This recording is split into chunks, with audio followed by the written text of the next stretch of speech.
वर्तमान 2026 में बिहार के 10 सबसे ताकतवर विधायक। बिहार की राजनीति में नंबर 10 पर आते हैं हिंदुस्तानी आवाम मोर्चा के सबसे बड़े चेहरे संतोष कुमार सुमन जी। ये पूर्व मुख्यमंत्री जीतन राम मांझी जी के सुपुत्र हैं। बिहार की सियासत में इन्हें विरासत की राजनीति का सबसे चमचमाता हुआ इनाम मिला है। पापा जी दिल्ली की राजनीति में मजे लूट रहे हैं और बेटा जी बिहार कैबिनेट में अपनी गोटियां सेट कर रहे हैं। संतोष कुमार सुमन जी के पास इस समय लघु जल संसाधन मंत्रालय है। विभाग भले ही छोटे पानी का हो, लेकिन इनकी राजनीतिक रसूख बड़ी बड़ी लहरें पैदा करने का दम रखती हैं। इनके पास मुट्ठी भर विधायक हैं, लेकिन ये मुट्ठी भर सरकार की नाक में दम करने के लिए काफ़ी हैं। जब भी बिहार में सत्ता की नाव डगमगाती है, संतोष कुमार सुमन जी का भाव शेयर मार्केट की तरह आसमान छूने लगता है। बेती गंगा में हाथ धोना कोई इनसे सीखे। इनकी ताकत का असली राज यह है कि एक गठबंधन सरकार की वो फेविकोल है जिनके बिना सत्ता की कुर्सी हिलने लगती है। विरोधी इन्हें चाहे जितना मौका परस्त कहें, लेकिन ये राजनीति के वे चतुर खिलाड़ी हैं जो हर मौसम में अपनी फसल काटना जानते हैं। अब जब छोटे पानी के मालिक नंबर 10 पर कब्जा जमाए बैठे हैं, तो जरा सोचिए नंबर 9 पर कौन सा ऐसा मचा हुआ खिलाड़ी होगा जो नीतीश बाबू का सबसे बड़ा संकट मोचक हुआ करता था, लेकिन आज की नई सरकार में भी उसकी कुर्सी जरा भी नहीं हिली। नंबर 9 पर विराजमान है बिहार की सियासत के सबसे बड़े जादूगर अशोक चौधरी जी। ये वो अद्भुत नेता हैं जिनकी पार्टी चाहे जो भी हो, लेकिन मंत्री पद की शपथ लेना ये कभी नहीं भूलते। पहले कांग्रेस के बड़े नेता थे, फिर जेडीयू के सिपह सालार बने और अब 2026 की नई बीजेपी सरकार में भी खाद्य एवं उपभोक्ता संरक्षण मंत्री बनकर मजे काट रहे हैं। इन बिहार की राजनीति का सबसे बड़ा मौसम वैज्ञानिक कहना गलत नहीं होगा। जिधर बहे बयार पीठ तिमिर तैसी कीजिए वाली कहावत इन पर 100% फिट बैठती है। जनता के पेट की चिंता करने वाले इस मंत्रालय के मालिक असल में अपनी राजनीतिक भूख मिटाने में नंबर 1 हैं। नीतीश कुमार जी के ये इतने करीबी रहे हैं कि एक जमाने में लोग कहते थे कि नीतीश जी का फैसला भी इनसे पूछकर होता है। सत्ता का पासा पलट गया, राजा बदल गया, लेकिन अशोक चौधरी जी का जलवा आज भी वैसा ही है। नए मुख्यमंत्री भी इन्हें हल्के में लेने की भूल कतई नहीं कर सकते, क्योंकि इनके पास हर पार्टी के शीर्ष नेताओं के बेडरूम तक की पहुंच है। अशोक चौधरी जी के इस जादुई दल बदल के बाद अब रुख कहते हैं उस नंबर 8 की तरफ, जिसने बंदूकों से सटीक निशाना साधते साधते सीधे बिहार की सियासत के बड़े बड़े सूरमाओं को चारों खाने चित कर दिया। नंबर 8 पर मजबूती से खड़ी हैं जमुई की लोकप्रिय विधायक श्रेयसी सिंह जी, खेल और उद्योग मंत्री। ये बिहार की राजनीति का वो ग्लैमरस और खतरनाक चेहरा है जिन्होंने पहले शूटिंग की दुनिया में अर्जुन अवार्ड जीतकर देश का नाम रोशन किया और अब राजनीति के मैदान में दिग्गजों के पसीने छुड़ा रहे हैं। वैसे तो पूरे बिहार में उद्योग के नाम पर सिर्फ राजनीति की फैक्ट्रियां ही चलती हैं, लेकिन श्रेयसी जी का इस बंद पड़े कारखाने को चालू करने का भारी भरकम जिम्मा मिला है। युवाओं और महिलाओं के बीच इनका जबरदस्त क्रेज है। विरोधी भी इनके सामने ज़्यादा जुबान नहीं चलाते, क्योंकि सबको अच्छे से पता है कि मैडम का निशाना बहुत पक्का है। राजनीति के अखाड़े में ये बिना किसी फालतू शोर शराबे के सीधे गोल दागती हैं। बीजेपी ने इन्हें नए बिहार का पोस्टर गर्ल बनाया है, ताकि यह साबित किया जा सके कि उनकी पार्टी में सिर्फ बुजुर्गों की फौज नहीं, बल्कि उड़ने वाले युवा बाज भी शामिल हैं। इनका बढ़ता ग्राफ यह बताता है कि आने वाले दिनों में ये बिहार की राजनीति की दशा और दिशा दोनों बदल सकती हैं। बंदूक का अचूक निशाना तो देख लिया, लेकिन अब नंबर 7 पर आ रहे हैं वो नेता जो नालंदा के उस अभेद्य गढ़ से आते हैं, जिनकी वफादारी की कसमें आज भी पूरी जेडीयू खाती है। नंबर 7 पर आते हैं नीतीश कुमार जी के सबसे पक्के हनुमान श्रवण कुमार जी। नाम ही श्रवण कुमार है, तो वफादारी तो इनके खून में कतरे कतरे में कूट कूट कर भरी होगी ही। ग्रामीण विकास मंत्रालय संभालने वाले श्रवण कुमार जी नालंदा के कद्दावर नेता हैं। बिहार के गांवों का कितना विकास हुआ ये तो जनता ही जाने, लेकिन श्रवण जी का खुद का राजनीतिक विकास रॉकेट की रफ्तार से हुआ है। कुर्मी समाज के बड़े चेहरे होने के नाते इनका पत्ता काटना किसी भी सरकार के लिए लोहे के चने चबाने जैसा है। साल 2026 में जब नीतीश कुमार जी ने इस्तीफा देकर राज्यसभा का रुख किया, तो श्रवण जी के पैर के नीचे से जमीन खिसक गई थी, लेकिन इन्होंने अपनी गोटियां इतनी शानदार तरीके से सेट की कि नई सरकार में भी इनका दबदबा कम नहीं हुआ। इन्हें अच्छे से पता है कि सत्ता के गलियारे में किसे खूंटे से बंधे रहना है, ताकि राजनीति का चारा हमेशा टाइम पर मिलता रहे। जेडीयू के भीतर आज भी विधायकों को एकजुट रखने का रिमोट कंट्रोल इन्हीं के पास है। श्रवण जी की यह अटूट वफादारी तो कमाल की है, लेकिन अब दिल थाम कर बैठिए, क्योंकि नंबर 6 पर वो नाम आ रहा है जिसे देखकर 2026 में बिहार के बड़े बड़े राजनीतिक पंडितों के तोते उड़ गए। जी हाँ, नंबर 6 पर एंट्री हुई है साल 2026 के सबसे बड़े राजनीतिक सरप्राइज निशांत कुमार जी की। बिहार के नए स्वास्थ्य मंत्री और पूर्व मुख्यमंत्री नीतीश कुमार जी के सुपुत्र, जो इंसान सालों तक कैमरे से दूर रहा, अध्यात्म की बातें करता रहा, अचानक साल 2026 में उसे बिहार के लोगों के स्वास्थ्य की इतनी गहरी चिंता हुई कि वो सीधे स्वास्थ्य मंत्रालय की मलाईदार कुर्सी पर आकर बैठ गए।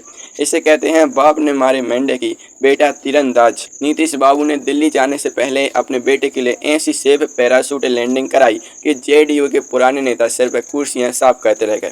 अब बिहार के सरकारी अस्पतालों का स्वास्थ्य सुधरे या ना सुधरे, लेकिन निशांत जी खुद की राजनीतिक सेहत एकदम चकाचक रखते हैं। इनके पास भले ही कोई चुनावी अनुभव नहीं है, लेकिन पावर के मामले में सीधे सुपरफास्ट एक्सप्रेस है।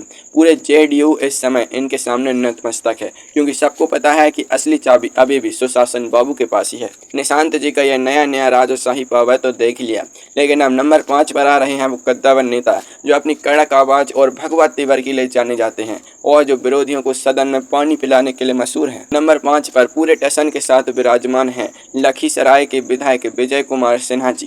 वर्तमान सरकार में एक कृषि मंत्री की जिम्मेदारी संभाल रहे हैं। पहले उप मुख्यमंत्री और विधानसभा अध्यक्ष रह चुके विजय सिन्हा जी का जलवा ऐसा है कि जब माइक पर आते हैं तो विपक्ष का ब्लड प्रेशर अपने आप हाई हो जाता है। बिहार बीजेपी के भीतर भूमि हार यानी सवर्ण वोट बैंक के ये सबसे बड़े और मुखर नेता माने जाते हैं। हालांकि डिप्टी सीएम की कुर्सी से सीधे कृषि मंत्री बनना थोड़ा सा डिमोशन जैसा जरूर लगता है, लेकिन विजय जी अच्छे से जानते हैं कि बिहार जैसे खेती प्रधान राज्य में किसानों के बहाने अपनी राजनीतिक जमीन को कैसे उपजाऊ रखना है। इनका गुस्सा और इनकी राजनीति दोनों ही हमेशा 100 डिग्री पर उबलती रहती है। कैबिनेट के भीतर इनकी मर्जी के बिना एक भी फाइल आगे नहीं सरकती। नए मुख्यमंत्री को कोई भी बड़ा फैसला लेने से पहले विजय जी के तेवरों को भांपना पड़ता है। कृषि मंत्री के तेवर तो बेहद कड़क हैं, लेकिन अब नंबर 4 पर आ रहे हैं बिहार विधानसभा के वो सबसे बुजुर्ग दादाजी, जिनके सामने अच्छे नौजवान पानी भरते हैं और जो पिछली कई सदियों से लगातार सत्ता का स्वाद चख रहे हैं। ये हैं बिहार की सियासत के भीष्म पितामह विजेंद्र प्रसाद यादव जी। उम्र भले ही 80 के आंकड़े को छूने वाली हो, लेकिन दिमाग आज भी सुपर कंप्यूटर से भी तेज चलता है। 2026 की नई सरकार में इन उप मुख्यमंत्री और वित्त मंत्री का सबसे भारी भरकम पद दिया गया है। सुपौल के इस कद्दावर नेता ने कसम खाई थी कि अगर नीतीश कुमार जी मुख्यमंत्री नहीं रहेंगे तो वो भी कभी मंत्री नहीं बनेंगे। लेकिन भाई साहब, राजनीति में कसमें और वादे तो सिर्फ जनता को बेवकूफ़ बनाने और तोड़ने के लिए ही बनते हैं। जैसे ही तिजोरी की चाबी सामने दिखी, सारी कस्में हवाई हो गई। बिहार का पूरा खजाना और बजट इन्हीं के अंगूठे के नीचे है। जेडीयू के भीतर इनकी हैसियत आज भी एक अल्टीमेट किंग मेकर जैसी है। जब वे विधानसभा में खड़े होकर अपनी भारी और कड़क आवाज़ में डांट लगाते हैं ना, तो अच्छे युवा विधायक अपनी सीटों के नीचे छिपने की जगह ढूंढने लगते हैं। इनका रसूख आज भी इतना है कि सरकार कोई भी हो, इनके बिना बिहार का बजट पास नहीं हो सकता। वित्त मंत्री दादाजी का एक खजाने वाला पावर तो लाजवाब है। लेकिन अब बढ़ते हैं टॉप 3 की तरफ। नंबर 3 पर वो नेता है जो अपनी मीठी जुबान और सलीके वाली खतरनाक राजनीति के लिए जाने जाते हैं। नंबर 3 पर मजबूती से जमे हुए हैं सराय रंजन के विधायक विजय कुमार चौधरी जी। वर्तमान सरकार में ये दूसरे उप मुख्यमंत्री हैं और इनके पास जल संसाधन और संसदीय कार्य जैसे सबसे मलाईदार विभाग हैं। विजय चौधरी जी की सबसे बड़ी खासियत यह है कि ये सांप भी मार देते हैं और इनकी लाठी भी नहीं टूटती। इनकी भाषा इतनी शालीन और मीठी होती है कि अगर ये आपको डांट भी रहे होंगे तो लगेगा कोई पूज्य पंडित जी आशीर्वाद दे रहे हैं। नीतीश कुमार जी की ये सबसे भरोसेमंद चाणक्य माने जाते हैं। साल 2026 में जब बीजेपी ने जेडीयू को पछाड़कर अपनी सरकार बनाई, तो जेडीयू को बिखरने से बचाने और सत्ता में आधी से ज़्यादा की हिस्सेदारी तय करने का पूरा क्रेडिट इसी शांत दिमाग वाले नेता को जाता है। ये इस सरकार के वो साइलेंट ऑपरेटर हैं जो पर्दे के पीछे से पूरी स्क्रिप्ट लिखते हैं।